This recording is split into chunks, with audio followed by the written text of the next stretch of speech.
I had an experience when you were lecturing earlier and you were talking about the wave getting so small, it's barely a wave. And you were talking about thoughts and thoughts not being the enemy or how we sometimes make them like bad, Yeah, right? yeah. So what happened was while you were speaking, it was kind of like my thinking was overturned on something that I've been wanting to ask a question of, which is sometimes I go, "Oh, I've been meditating for so long. Why do I have negative thoughts? Or why do I have self-deprecating thoughts?" as an example.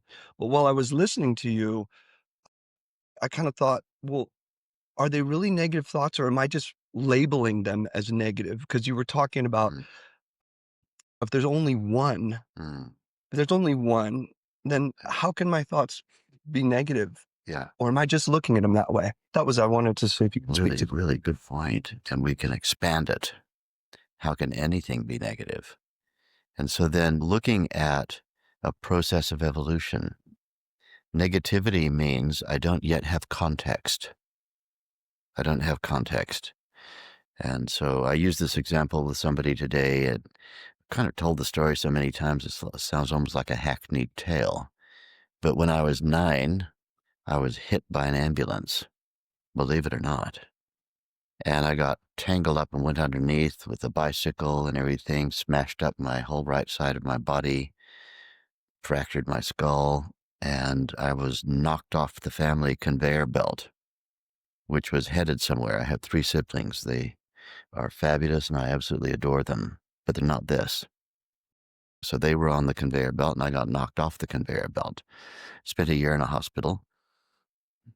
No parents. My parents had to go to Southeast Asia. My father was in the war and my siblings all went. So I was in an army hospital. Nobody would ever want that for their child. I spent a year having my body put back together and rehabilitated. You'd never know. But it wasn't really about that. It was about turning me into a strange guy. And I really was strange because I couldn't relate to anybody in school. And so I got kind of frowned upon by the teachers. After I got back, I'd been a year out of school. And the schools that were there, we lived in Vietnam during the war. They were Defense Department, U.S. Defense Department schools. And it was like 15 kids of all ages in a classroom with one teacher, that kind of thing. And the teacher didn't really take a shine to me, and I didn't either. So my father brought me home and said, open up this crate. A great big crate had arrived. World Book Encyclopedia. Start with A. This is going to be your education program. And so I would read A, all the A things, places and people and anything that started with A, from atoms to Alberta. And then he would come home once a week from flying combat missions. He was a fighter pilot. And I can remember very clearly he'd come walking in the room. He had a 45 caliber gun in his shoulder pack and his flight suit on and his combat boots, and he would sit straight down and make a martini and light up a cigarette. And he'd get the encyclopedia out, and while he was puffing away, he'd be asking me questions that started with A. And then I graduated to B and graduated to C and graduated M is always the biggest, in case you ever wanted to know. It's got the largest, fattest spine on it in the whole encyclopedia world. After a year of World Book, another crate arrived, Britannica. I want you to understand what the Brits' version of all of this is. Get started on A. It was a bit easier because I'd already kind of done a year of World Book, US angle on and US spellings and things. 2 years. No school, just encyclopedias and lots of exams and things. What a weird education. Meanwhile, my siblings were all going to school and, playing with Bobby and Scooter and getting to know American culture and things like that, other little American kids. And then we returned finally to USA, and I was only in high school for 1 year. And I met Maharishi. So to be that strange child, something had to knock me off the conveyor belt. So if you take a snapshot of me lying around in a hospital looking all with my legs in traction and my head wrapped up like a mummy, terrible, oh, so terrible, oh, poor kid. And then you look at me now, hey.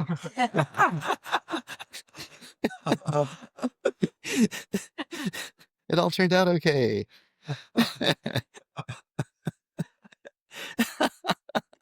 So, what a guru is supposed to do, you bring content, and the guru is supposed to provide context. Content, context. And with sufficient amount of context, you begin to see there's a pattern, evolution, which gets disrupted. And this is basic biology 101. You have steady state of evolution, you have disruption, and the system that's evolving, whatever it may be, the system, it could be an organism or it could be anything, begins to produce adaptive forms and functions. Adaptation rises out of disruption of the steady state. And so then I have negative thoughts, or I have whatever thoughts they are. What is it that's actually negative? There's actually nothing that can negate the fundamental forward movement of evolution. Nothing can negate it. It just appears that way when you don't have sufficient time context. Now, in Vedic, we don't think in terms of one lifetime. We think in terms of eons and millennia. And I mean, when we say something like, oh, this is a body of knowledge that's 5,000 years old, we just have to put a 5 on it because it's probably more like 10. But, five's at least bite size and a bit more believable. Very easy, glib thing to say, 5,000. Well, it was a little more than 1,000 that William the Conqueror came to England and took over the place, 1066. And go back 1,000 from there, and you have that period of time where the rabbi from Nazareth was killed by the Romans, and we started numbering our years. It doesn't matter what culture you're in. You might even be in a culture that either doesn't believe in that guy or hates that guy. Or you might be in a culture that loves that guy. It doesn't matter. This is 2025. Doesn't matter who you are. Everybody numbers their years from that same person. That's only 2,000. Let's go back another 1,000 and another 1,500, and we're in the construction of the pyramids.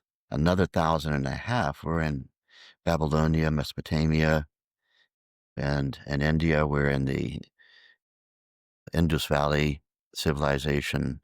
Go back another 1,000. Now we've hit 5,000. You see how old this thing is?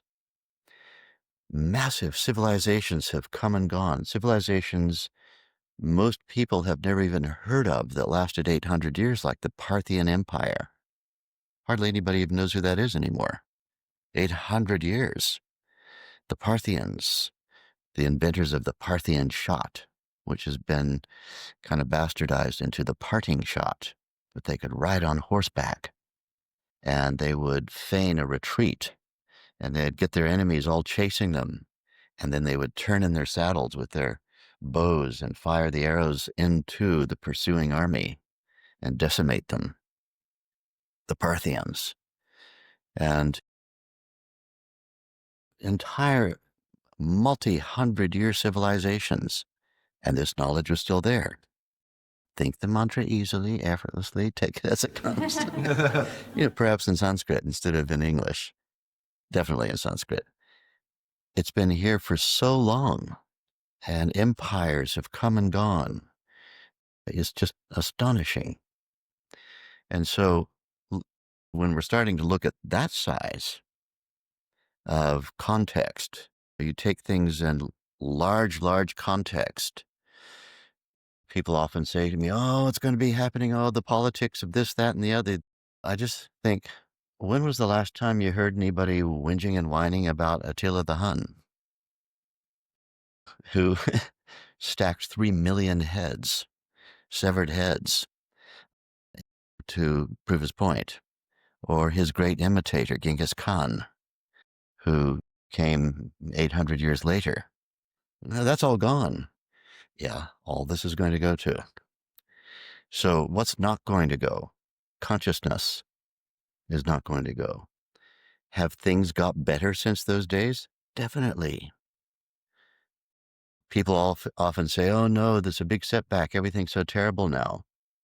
If you look at infant mortality, if you look at how many people are in absolute abject poverty and not eating every day, all of those numbers that are negative indicators go down, down, down, down every decade. And people are going, yeah, but, the state of politics, whatever. It doesn't really, in the largest context, we are evolving, and we are evolving palpably if we look at the right measures and we don't get too confused about snapshots. A little snapshot of time is never very pretty. Somebody did an Instagram of you sitting on the toilet and said, this is what her life's all about. How embarrassing. Well, it was. There was an epoch of toilet sitting. To what extent does it actually define you? You know, that's not descriptive, although it's factual. So what we have to learn to do is step out of our slavery to content. We're slaves to content. It's like, and where's that content coming from? Those little devices. We're slaves to content. And content is not contextual. It doesn't have its own ability to place things in context. And so there's only one thing that can do that, and that is vast consciousness. When you have vast consciousness, all content is contextualized. All content is contextualized. So somebody might come running up to me and go, bad news, bad news. And I'll say, that's one perspective. Information about what is happening and information about what's not happening anymore. That's what it is. It's information. Bad and good and all that, it's all a contextual framework. It's contextual. So, we don't have to pretend as though nothing's happening, but we do have to find balance. And currently, our population is grossly imbalanced by content only. Grossly imbalanced. What's the content? What's the content? And the content's changing every few minutes. And there's no context in which to see all of this change. So we get all like that. And being like that is not what the big brain was created for. This giant brain that we have, with just in your prefrontal cortex, you have 10 billion neurons. And if you take the whole brain, the cranial brain and the extracranial brain, the central nervous system, 100 billion neurons. And strangely enough, 98% of it, this is according to one of my tutors who was a Nobel Prize winner in neurology, Sir John Eccles from Australia, 98% of people's central nervous system and brain's computing power is used up in storing stress memories. 98%. There's about a 2% originality factor, and this shows up in repetitious thinking. The bean counters in the cognitive sciences can demonstrate to you that you have 60,000 to 100,000 thoughts every day. If you count a thought as being any cognitive process like a desire, a memory, a recognition of a sensation, 60,000 to 100,000 of these events, the waves on the ocean. That's not so hard to swallow as an idea, but what's disconcerting is that the same studies show that in the high 90s of percentage of the content is the same content that was in there yesterday. The same thoughts, the same thoughts, the same thoughts, the same thoughts. And yet time is changing, and time is requesting or requiring of us a different physiology. Thinking causes biochemistry. So if you think a sad thought, you get sad chemicals. You think an angry thought, you get angry chemicals. You think a frightening thought, you get fear chemicals. And you think a manic thought, you get manic chemistry. And if you have bliss, you get bliss chemistry. What's being demanded on us day after day is that we are adaptive, nimble, agile, and we are interacting with change effectively. But how can that happen if the brain and the mind keep producing the same thought patterns day after day? It's the same physiological chemistry as yesterday and the day before and the day before and the day before. And the evolutionary demand is not the ever-repeating known. The evolutionary demand is progressive change. And if we don't have the physiological structures, then we're beginning to build up a very dangerous thing in the context of evolution. And that dangerous thing is irrelevancy. It's dangerous to be irrelevant to evolution. It is safe to be relevant to evolution. To be relevant to evolution, we have to move through progressive change. And without progressive change, there's no safety. It feels as though the ever-repeating known is safe, but in fact, it is stagnating, and it's going to attract disruptors, scavengers and predators and all that hang around stagnation. So if we design the change, cause change to occur, and be designers of it, when you meditate regularly, you are regularly breaking up all of the chemical structure of yesterday. And sometimes stuff surfaces when we have irrelevant chemistry being disintegrated. It also recirculates for a little while, and it might cause a thought to appear, which is a thought about what you just lost. So a stress unwinds first in the body, and then a thought appears next. The thought is an artifact of whatever you just lost.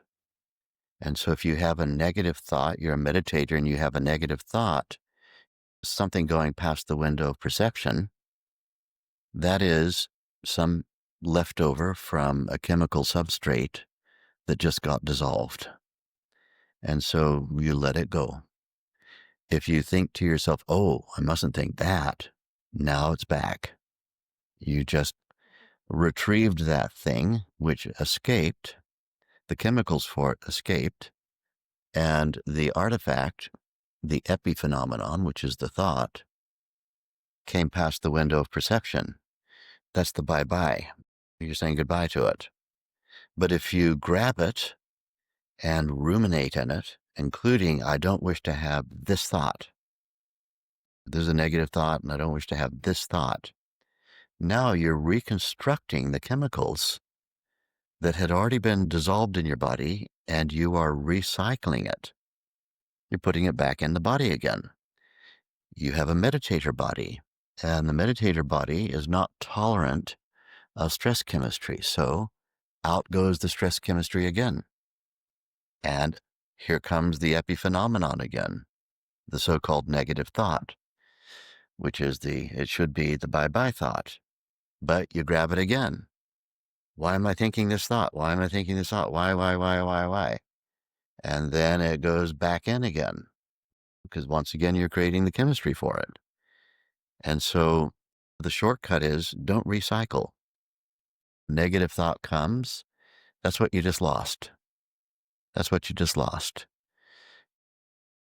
How much of that stuff is in there? Well, it could be a lot of it, and it just passes by the window. That's all. It doesn't mean that you've gone negative. You've gone negative if you dive into it and entertain it.